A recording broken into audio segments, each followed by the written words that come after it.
This is a food show. This is a fancy food show. Has anybody ever been to a fancy food show? No? Well, guess what? There's 4,000 booths and about 22,000 or 2,000 different countries that attend. And I can't tell you how many people, maybe 50,000 people. Well, remember, we started the pickle business in 2009. Well, in June of 2010, I said, Ashley, we're going to New York City. We're going to be at the fancy food show. She was like, no, we're not. I'm like, yes, we are. We got to. We got to. I'm a risk taker, and I kind of jump a little bit, but I go out there and I believe things are going to work out. Even though I pull my hair out half the time, making sure they're going to work out. But we went to the fancy food show, and we just had like a little small 4x4 table, which cost us $1,800. Remember, everything costs money. And in order to start a business, you got to have money. So when I got laid off, I got a severance package, and I took every single dollar and I put it in this business because I just said, we're going to make it. We're going to make this happen. When we sat down and we talked, I said, Ashley, we're going to be a household name. And she was like, okay. Well, household name to me meant you open up your refrigerator in every American home and you see Miss Jenny's Pickles. Household name to Ashley went, some people will know who we are. Now, I want to be like Smuckers. And you know, I'm going to be a generational company. And so me and Ashley, now she gets it. But I had to teach her a little bit. But these are rows and rows and rows. This is like not even a quarter. This is just like a few rows of what you'll see. And it's 2 levels. I mean, you can find any kind of food you ever wanted. And then here's me and Ashley there, which is just hysterical. This is very important because guess how much that ride is right there? Anybody want to take a guess? This is to get your stuff from your car to your booth. $500. $800. Oh. So I said, Ashley, stop. Let me take a picture of you and our new best friend because that's an $800 ride. Because everything up north is done by the union, and so you're not allowed to bring your stuff in. They have to bring. And boy, have we learned a few things. We had no clue. But anyway, everybody you meet, those 99% really nice. Look at him smiling. He was so happy. We gave him pickles. You know, pickles make you smile. It doesn't matter. When you say the word pickles, you smile. And so that's what we did. But I said, stop. When I found out that was an $800 ride, I needed a picture of that. Oh, wait, this is too much. This is what happens when you're starting a show is you have to put a floor down.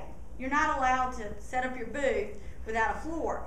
Well, this show is actually, believe it or not, in Atlanta. And we probably do 5 or 6 shows a year from Washington, D.C. to New York to Atlanta to San Francisco or Dallas. I just did one in January in Dallas. This is a funny story real quick. This was in January of 2011. Anybody remember what happened in January 2011? Snowed a lot, snowed a whole bunch. So much that our floor that we ordered from like, I don't know, Michigan was stuck on a truck. And we're in Atlanta and they're going, you can't set your booth up unless you have a floor. And I'm going, Ashley, what do we do? What do we do? What do we do? 3 hours later, we got nothing.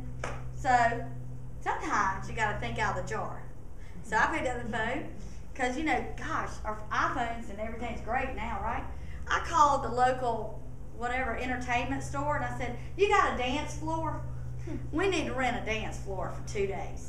That's an actual hardwood dance floor. We were the talk of the show because everybody else had carpet or had something else. We had a real live dance floor because we couldn't set up our booth without it.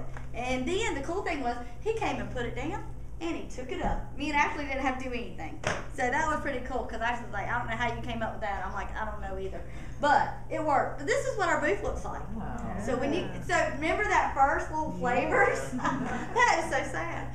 But I mean, now this is what we do. Because when you're selling pickles, you got to be really creative, you know? And so we have 4 different flavors. And you can see that's actually our hardwood floor now. It's a cushion. And they're mats, you know, like puzzle piece mats. Best floor ever, by the way. And so we take it everywhere. But we set them up, and then we do samplings. And let's see if I can give you another picture. Okay, here's a couple different things.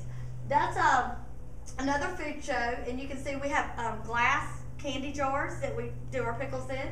That's Bo in Pittsburgh. Sometimes I make him go. This is one of my best friends.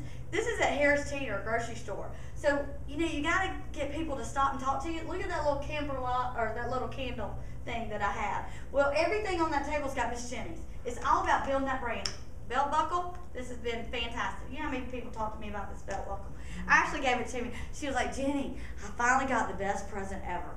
Because everybody says I'm hard to buy for, but I'm really not. I'm really simple. But anyway, she did get me. This was the best gift I got in a long time.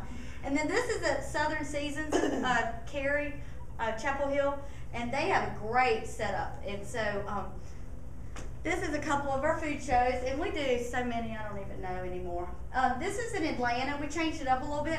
That's when we won our first award for our award-winning habanero bread and butter. Just so you know, me and Ashley are smart. We have common sense. We don't know everything.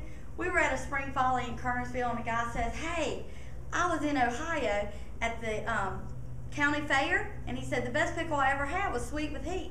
Well, at that time, we had a salt and pepper, we had a bread and butter, and we had a jalapeno salt and pepper. On Monday, after that little festival, we went in the kitchen. We created the habanero bread and butter. We won 2 awards, one in Atlanta and one in San Francisco this year with a blind taste test, a national award. So listen to people. People will give you good ideas. Thank you. Thank you so much.